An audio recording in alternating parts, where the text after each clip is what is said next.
Kaontis 24 chano yudo ber mar yudo kodhi mag maua miloso godo mor tedo kokalo e chenro mong'ere kaka edible oil promotion project.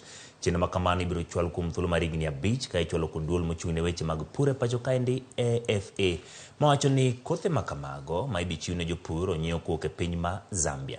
Duol mar AFA wacho ni dwaro ma kamano biro kelo resruok e kind thuolo mabiro chutho kaluwore gi dwaro ma piny Kenya mar ng'iewo modhi kowuok e pinje maoko gi 50%.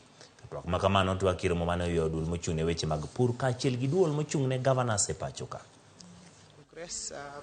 Production of at least 200,000 acres of sunflower, moving it from just 4,000 acres previously. And we want to thank the national government for that cooperation and support. And I'm here representing the Council of Governors. We are now to search for where we could get seeds.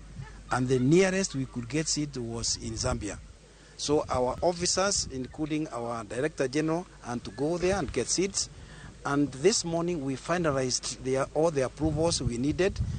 And we are almost confident that in 2 weeks' time, we'll have the seeds here with us in the country, which will be distributed to 24 counties.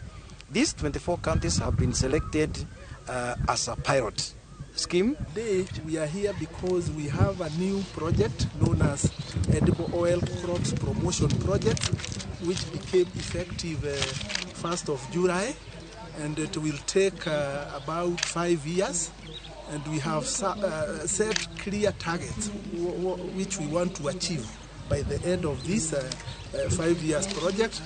But as you are aware, the mandate of the national government is primarily policy, and the mandate of implementation of actual projects actually lies in the counties.